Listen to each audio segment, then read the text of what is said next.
America's pastime is in some trouble. We welcome in two to the Sports Corner this morning here on BronxNet that are working very hard to save the game of baseball. Good morning to Kevin Gallagher and Pat Geoghegan.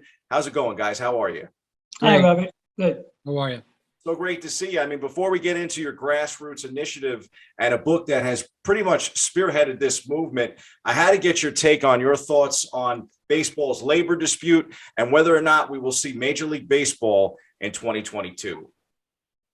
You'll see it. Don't know when, but it's kind of the same old thing. It's all about money. That's just the way it is. It's disturbing.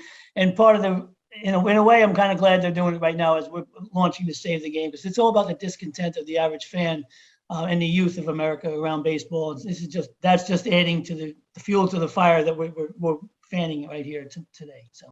Yeah, no, I couldn't agree with you more. I mean, I always used to count down when Thanksgiving rolled around. I used to count down to how many days was the pitchers and catchers. And I think pitchers and catchers, if they show up on time, is probably about 15 days away. But to Kevin's point, I don't know when that's going to be right now. So we shall see.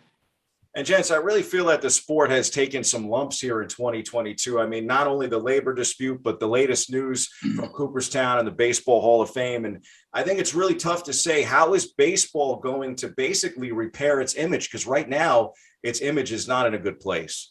Well, it's funny because Major League Baseball is probably the only sport that has a confrontational relationship with their fan base, right?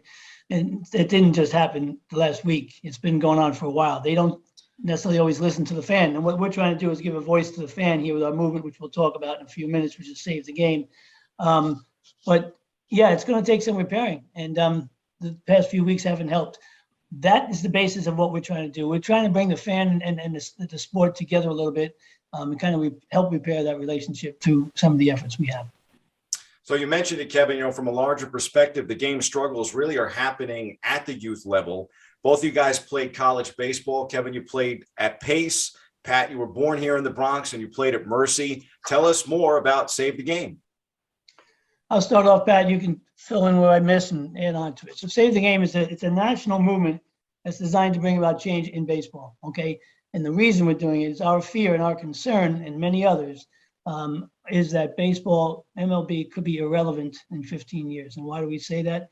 We say that because they're not engaged with the youth of the country, right? The youth of the country are not supporting Major League Baseball at sufficient levels so that in 15 years, when we move on, the average age of a TV viewer for baseball is 57. So there's a lot of guys in the 60s and 70s.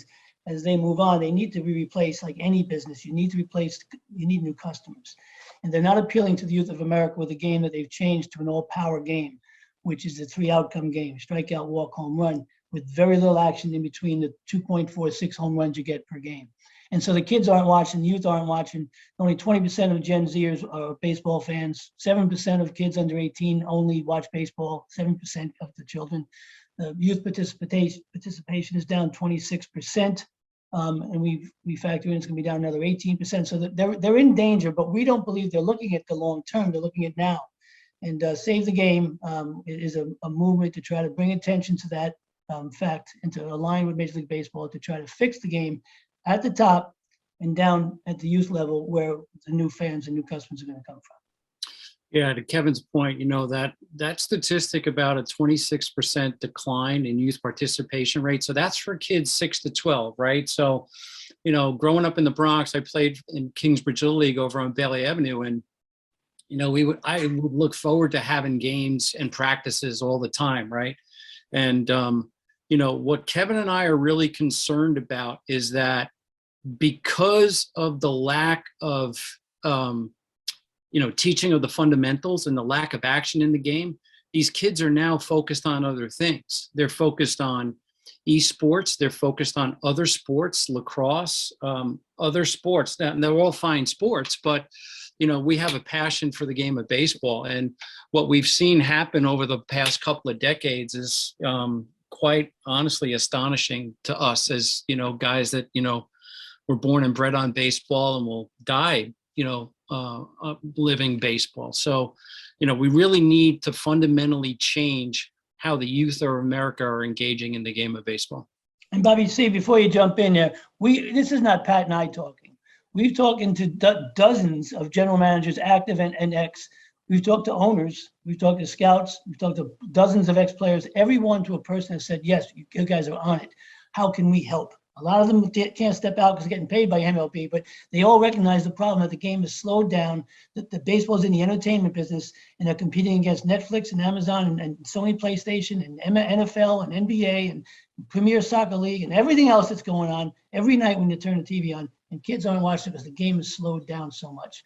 We need to fix that. And this movement is geared to get 1 million signatures that we can bring to Major League Baseball, okay, and gather that discontent that's out there into a single voice and not a million voices disappear every day. And so that's the intent that we have with this movement. No, great stuff, guys. And I mean, obviously, anybody here in the Bronx that watches the Yankees, or even if you're a Met fan and you watch the Mets, anytime you tune into a baseball game these days, especially the Yankees with all their home run hitters, everything is a home run or pretty much a strikeout. And I think the young kids in today's game kind of get the impression that if you're not hitting the long ball, you're not a good player. Right. The NFL had 4 of the best games they had last week. Each of those games drew 40 million people. The World Series just drew 11 million people, right? You talk about the Yankees. Don Mattingly said in the last couple of months, baseball needs to change. He said that baseball is unwatchable sometimes because there's nothing going on. Brian Cashman, the general manager of the Yankees, at his end-of-year conference, said we need to field a different team next year, one that puts the ball in play more often. We just leave too many men on base. It's all about this. It's a 3-outcome game. 34% of the game is between the pitcher and the catcher. Walk, strikeout, home run. It's boring. There's no movement in the game. One more, I always use this analogy about the entertainment in a sport like football is not the touchdown, Bobby C. It's the drive down the field that takes 15 minutes. 3rd and 6, you go for it. 4th and 1, you pick it up. Sideline play. The march down the field, the towels are going. That's called entertainment. In baseball, it's the rally. It's not the single 30-second event of a home run that happens suddenly and we sit back down. It's the rally, right? It's let's go Mets, let's go Yanks. For 15 minutes, people praying in their hands. That's called entertainment. And that's the business they're in. They're not in the baseball business. They're in the entertainment business. And we need to provide more entertainment so the kids at the lower levels begin to watch the game. And we need to teach them how to hit the ball so they play the game. I don't know if you saw the Theo Epstein podcast with Ryan Rucco and CC Sabathia a couple of weeks ago, where he talked about, you go back to the birth of statistics, which is the sabermetricians back around Moneyball time, right? And he made a comment, I'm paraphrasing, that, maybe we've gone too far from an analytics perspective. To your point, right? There's only 3 outcomes that are happening in a baseball game these days. There's either a home run, a walk, or a strikeout. The strikeout ratio is up to 24 per game. And he made a comment that you're facing Sandy Koufax every night. That is just unheard of. And, for people that know Sandy Koufax, he started out throwing real hard, but then he learned how to control his, fury, so to speak. But not everybody is a Sandy Koufax. And, the genesis of this movement started with Kevin's book and the 8 steps that are in that book and a process on how to make contact with the ball. So Theo is kind of agreeing that, hey, maybe we've gone too far with statistics and analytics. And he's the one that was a spearhead in that years ago. And he said, I was wrong. We've gone too far. And then just so you know, we haven't mentioned it yet, but the website that we're trying to drive people to is www.savethegameus.com, savethegameus.com. And on there's a petition. It'll explain everything that's going on, why, and a petition to sign to get to the 1 million signatures. So that was part 1 of our interview on Save the Game of Baseball. Tune in next week for part 2.